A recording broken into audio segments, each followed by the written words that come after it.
శంకర భగవత్పాద రచితమైన శ్రీ లక్ష్మీ నరసింహ పంచరత్నంలోని 5వ రత్నాన్ని ఈరోజు మనం భావయుక్తంగా తెలుసుకునే ప్రయత్నం చేద్దాం. ఇలాంటి అపురూపమైన స్తోత్రాలు మీ ముందుకు రావాలని కోరుకున్నట్లయితే ఆచార్య శ్రీశక్తి ఛానల్ను సబ్స్క్రైబ్ చేసుకోండి, భగవద్బంధులకు షేర్ చేయండి. శ్లోకాన్ని అనుసంధానం చేద్దాం.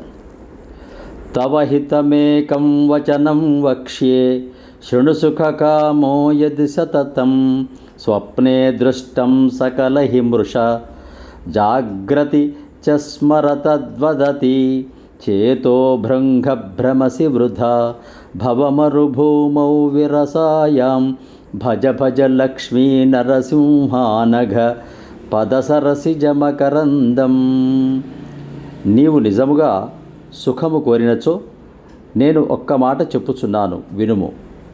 స్వప్నమున చూచినది ఎల్లయు ఎట్లు మృష అగుచున్నదో కళ్ళయగుచున్నదో అట్లే జాగ్రత్తవస్థలో సమస్తమును కల్లయ్యని స్మరింపము. ఓ మనోభృంగమా, రసహీనమగు ఈ సంసారమనడి ఎడారి భూమిలో వ్యర్థముగా తిరిగేదవేళ శ్రీ లక్ష్మీ నరసింహస్వామి వారి పాదార బిందములలోని మకరందమును ఆదరముతో సేవింపుము అని శంకరులు ఈ దృశ్యమాన జగత్తులో కనిపించే సుఖములన్నీ కల్లా మృష అని మనకు తెలియచేస్తున్నాడు. యదృశ్యం తన్నశ్యం అనేటువంటి దాని ఆధారంగా ఏదైతే కనిపిస్తుందో అదంతా కూడా కల్లా అది నశించేదే అని శంకరుల వారు తెలియచేస్తున్నారు. అందుకే నశింపని దివ్యమైన పాదారవిందములు అందలి మకరందాన్ని గ్రోలుతూ నిరంతర నిత్య సుఖాన్ని పొందమని మనసుకు శంకరులు మనసా హరిపాదములు ఆశ్రయింపుమా అని తెలుపుతున్నాడు. జగన్మిథ్య అని శంకరులు అన్నారు.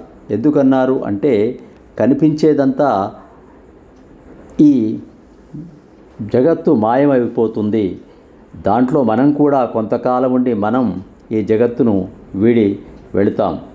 కాబట్టి ఎల్లప్పుడూ భగవత్ సాన్నిధ్యంలో ఉండేటువంటి ప్రయత్నం చేయాలి తప్ప ఈ మీసాల మీద తేనె లాంటి ఈ సుఖాలను ఆశించి సమయాన్ని జీవితాన్ని వృధా చేసుకోవద్దు అని శంకరులు ఆ లక్ష్మీ నరసింహస్వామి యొక్క పద పంకజంలో ఉన్నటువంటి అమృతాన్ని గురోలమని చెబుతున్నారు. సబ్స్క్రైబ్ ఆచార్య శ్రీశక్తి ఛానల్. శ్లోకం మరొక్కసారి. తవ హితమేకం వచనం వక్ష్యే శృణు సుఖకామో యది సతతం స్వప్నే దృష్టం సకలం హి మృష జాగ్రతి చ స్మరతద్వదతి చేతో భృంగభ్రమసి వృధా భవమరుభూమౌ విరసాయాం భజ భజ లక్ష్మీ నరసింహానఘ పదసరసిజమకరందం భజ భజ లక్ష్మీ నరసింహానఘ పదసరసిజమకరందం. ఇది శ్రీమచ్చంకర భగవత్పాదకృతం శ్రీ లక్ష్మీ నరసింహ పంచరత్నం 5వ శ్లోకం. సబ్స్క్రైబ్ ఆచార్య శ్రీశక్తి ఛానల్. సమస్త సన్మంగళాని భవంతు. స్వస్తి.